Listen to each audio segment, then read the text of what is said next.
નમસ્કાર વિદ્યાર્થી મિત્રો, સ્વાગત છે તમારું ફરી એકવાર તમારી પોતાની YouTube channel SL Gujarat education પર. આજે મિત્રો આપણે જોવાના છીએ ધોરણ 11 જે તમારું ગાલા સબમિટ છે, તો એનું સોલ્યુશન મિત્રો આપણે આ વિડીયોમાં જોવાના છે. તો મિત્રો વિડીયોને થોડી જો વિડીયો ગમશે તો વિડીયોને લાઈક અને મિત્રો ચેનલને સબસ્ક્રાઈબ. એક મિનિટ, આપણે પ્રકરણ નંબર 10નું જોઈશું, વિભાગ ડીનો ઇકોનોમિક ગાલા અસાઇનમેન્ટ.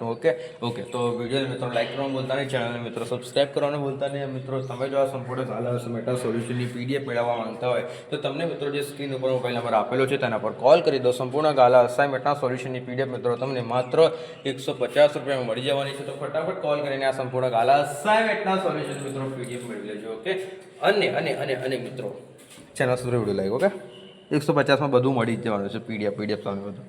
તો શરૂ કરીએ મિત્રો આપણું આજનું સોલ્યુશન, અને એના અંદર છે પહેલા નંબરનો પ્રશ્ન. અંદાજપત્રના પ્રકારો ટૂંકમાં સમજાવો. તો કે અંદાજપત્ર મુખ્યત્વે બે પ્રકાર છે. પહેલું છે સમતોલ અંદાજપત્ર અને બીજું છે અસમતોલ અંદાજપત્ર. બરાબર, તો એના અંદર સમતોલ અંદાજપત્રમાં શું છે મિત્રો? તો કે સમતોલ અંદાજપત્ર એટલે એવું અંદાજપત્ર કે જ્યાં સરકારનો અંદાજિત ખર્ચ અને અંદાજિત આવક જેટલો હોય છે. સમતોલ અંદાજપત્ર એટલે એવું અંદાજપત્ર કે જ્યાં સરકારનો અંદાજિત ખર્ચ અને તેની અંદાજિત આવક જેટલો હોય છે. સમતોલ અંદાજપત્રમાં આર્થિક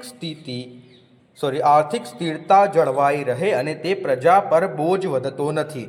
સમતોલ અંદાજપત્ર ટકાવવા જરૂરી ખર્ચ ઘટાડવામાં આવે છે અને તે આર્થિક કલ્યાણ જોખમાય છે. જો તમે તે ન કરવામાં આવે તો વેરા વધારી સમતોલ કરતા આર્થિક વિકાસ અવરોધાય છે. આ અસમતોલ અંદાજપત્ર, જો અંદાજપત્રમાં અંદાજિત આવક અને ખર્ચ સરખા ન હોય તો તે અસમતોલ અંદાજપત્ર કહેવાય છે. આવી અસમતુલતા બે રીતે હોય છે: ખાદ્યવાળું અંદાજપત્ર અને પુરાંતવાળું અંદાજપત્ર. ખાદ્યવાળું અંદાજપત્ર અને પુરાંતવાળું અંદાજપત્ર.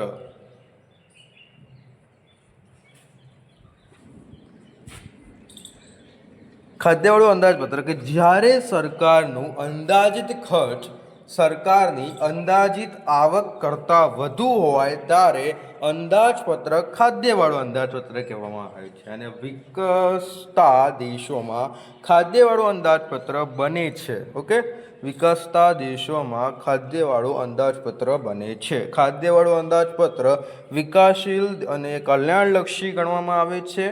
ખાદ્યવાળા અંદાજપત્રમાં કરવેરા ઓછા હોય છે અને રોજગારી વધારી શકાય છે. ખાદ્યવાળા અંદાજપત્રમાં કરવેરા શું હોય છે ભાઈ? ઓછા હોય, અને એના અંદર આપણે રોજગારી વધારી શકીએ. ખાદ્યવાળા અંદાજપત્રમાં સરકારી દેવું વધે છે અને નાણાં બિનકાર્યક્ષમ રીતે ખર્ચાય છે. પુરાંતવાળો અંદાજપત્ર તો કે જ્યારે સરકારનું અંદાજિત ખર્ચ સરકારની અંદાજિત આવક કરતાં ઓછું હોય ત્યારે તેવું અંદાજપત્ર એ પુરાંતવાળું અંદાજપત્ર કહેવાય છે. પુરાંતવાળું અંદાજપત્ર ફુગાવાને કાબૂમાં લેવા મદદરૂપ બને છે ને આ અંદાજપત્રમાં સરકારને દેવું કરવું પડતું નથી અને પ્રજા પર ભવિષ્યમાં કરબોજ સહન કરવો પડતો નથી. પુરાંતવાળા અંદાજપત્રમાં સરકાર જરૂરી ખર્ચ ટાળે તો સામાજિક કલ્યાણ અને વિકાસ રૂંધાય છે. મંદીના સમયમાં નાણાંના અભાવે મૂડી રોકાણ અને રોજગારી પર અસર થાય છે. પુરાંતવાળા અંદાજપત્રમાં સરકાર જરૂરી ખર્ચ ટાળે તો સામાજિક કલ્યાણ અને વિકાસ રૂંધાય છે અને મંદીના સમયમાં નાણાંના અભાવે મૂડીરોકાણ અને રોજગારી પર અસર થાય છે. ત્યારબાદ બીજા નંબરનું છે કે પુરાંતવાળા અંદાજપત્રના ફાયદાઓ જણાવો. તો પુરાંતવાળું અંદાજપત્ર ફુગાવાને કાબૂમાં લેવામાં મદદરૂપ બને છે. પુરાંતવાળા અંદાજપત્રમાં સરકાર ખર્ચને પહોંચી વળવા દેવું કરવું પડતું નથી. પુરાંતવાળા અંદાજપત્રમાં પ્રજા પર ભવિષ્યમાં બોજો પડતો નથી. ત્યારબાદ ત્રીજા નંબરનો પ્રશ્ન જોઈશું, જીએસટીના કેટલા ભાગ પડે છે અને કયા કયા ભાગ પડે છે? તો વસ્તુઓ કે સેવાઓના પૂર્તિ એટલે કે સપ્લાય પર લાદવામાં આવતો કર એટલે વસ્તુની સેવાઓ કર. વસેક ગોલ્ડ એન્ડ સર્વિસ ટેક્સ જીએસટી. કેન્દ્ર સરકાર અને રાજ્ય સરકારોના વિવિધ પરોક્ષ કરવેરા રદ કરી વસ્તુઓ અને સેવાઓને એક જ કર હેઠળ આવરી લઈ જે કર લેવામાં આવે છે તેને વસ્તુઓ અને સેવાઓ કર કહે છે. કેન્દ્ર સરકાર અને રાજ્ય સરકારોના વિવિધ પરોક્ષ કરવેરા રદ કરી વસ્તુઓ અને સેવાઓને એક જ કર હેઠળ આવરી લઈ જે કર લેવામાં આવે છે તેને વસ્તુઓ અને સેવાઓનો કર એટલે કે જીએસટી કહે છે. જીએસટી એ કેન્દ્ર સરકાર અને રાજ્ય સરકારનો સંયુક્ત પરોક્ષ વેરો છે. જીએસટી એ કેન્દ્ર સરકાર અને રાજ્ય સરકારનો સંયુક્ત પરોક્ષ વેરો છે.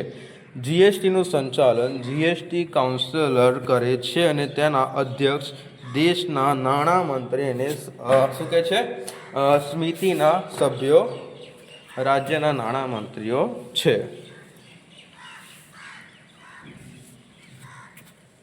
ત્યારબાદ મિત્રો ચોથા નંબરનો પ્રશ્ન આવ્યા તે જોતા પહેલાં તમે મિત્રો આ સંપૂર્ણ ગાલા અસાઇનમેન્ટના સોલ્યુશનની પીડીએફ મેળવવા માંગતા હોય તો તમને મિત્રો જે સ્ક્રીન ઉપર મોબાઈલ નંબર આપેલો છે તેના પર કોલ કરી દેજો. સંપૂર્ણ ગાલા અસાઇનમેન્ટના સોલ્યુશનની પીડીએફ મિત્રો તમને માત્ર 150 રૂપિયામાં મળી જવાની છે. તો મિત્રો ફટાફટ આ સંપૂર્ણ ગાલા અસાઇનમેન્ટના સોલ્યુશનની પીડીએફ મેળવી લેજો. ઓકે, બોલું ના કરતા સંપૂર્ણ ગાલા અસાઇનમેન્ટના સોલ્યુશનની પીડીએફ માત્ર 150 રૂપિયામાં મળી જવાની, રાઈટ?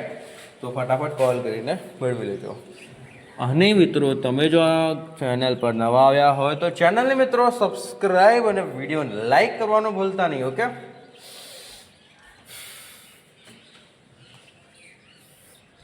જોઈએ ખાદ્યવાળા અંદાજપત્રના ફાયદાઓ જણાવો.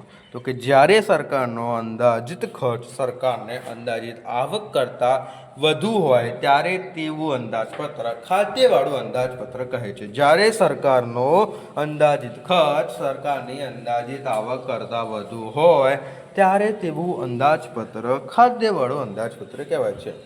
ખાદ્યવાળા અંદાજપત્રમાં ફાયદાઓ નીચે મુજબ છે. પહેલું છે ખાદ્યવાળું અંદાજપત્ર વિકાસશીલ દેશ અને કલ્યાણલક્ષી ગણવામાં આવે છે. ખાદ્યવાળું જે અંદાજપત્ર છે એ વિકાસશીલ અને કલ્યાણલક્ષી ગણવામાં આવે છે.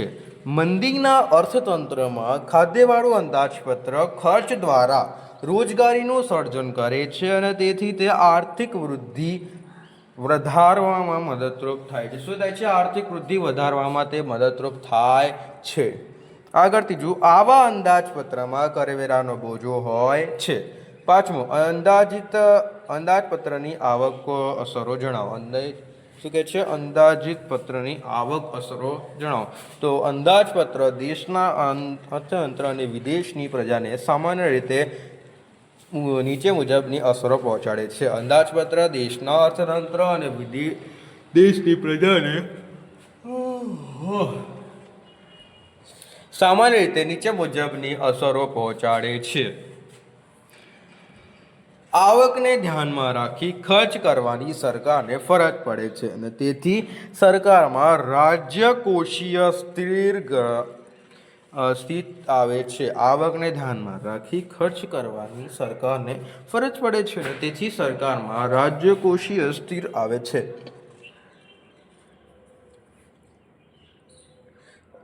આર્થિક અને સામાજિક મહત્વને ધ્યાનમાં લઈ વિવિધ ક્ષેત્રો વચ્ચે નાણાકીય ફાળવણી થાય.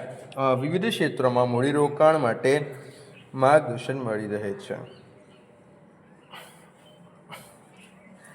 ત્રીજું, કરવેરા દ્વારા લોકોની વપરાશયોગ્ય આવક મુજબ આ માંગનું નિયંત્રણ થાય છે.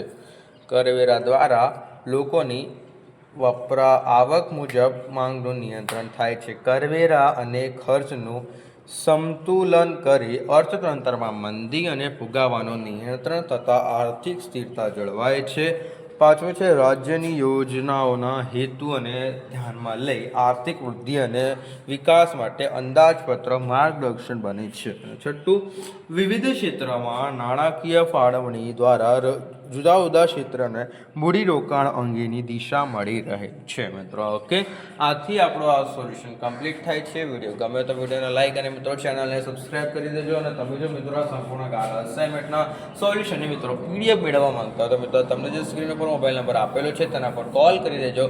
સંપૂર્ણ ગાળા અસાઇનમેન્ટના સોલ્યુશનની પીડીએફ મિત્રો તમને માત્ર 150 રૂપિયામાં મળી જવાની છે. તો ફટાફટ કોલ કરીને સંપૂર્ણ ગાળા અસાઇનમેન્ટના સોલ્યુશનની મિત્રો પીડીએફ મેળવી લેજો. ઓકે, તો મળીએ મિત્રો નેક્સ્ટ વિડીયોમાં, જે તમારો વિભાગ ઈનો રહેશે. ઓકે, તો મળીશું નેક્સ્ટ વિડીયોમાં. Thank you for watching. તમારો આટલો સમય આપવા માટે તમારો ખૂબ ખૂબ આભાર છે ભાઈ. ઓકે, તો મળીશું નેક્સ્ટ વિડીયોમાં. આપણી ચેનલ સાથે જોડાઈ રહ્યો છે, ચેનલને લાઈક, વિડીયોને સબસ્ક્રાઈબ કરતા જ રહેવું મિત્રો. ઓકે, અને કોઈ ક્વેરી હોય તમને કોઈ તો તમે કોમેન્ટમાં જણાવી શકો છો. તમારો ફીડબેક અમને જરૂરથી આપજો. ઓકે, તો મળીશું મિત્રો નેક્સ્ટ વિડીયોમાં. Thank you for watching.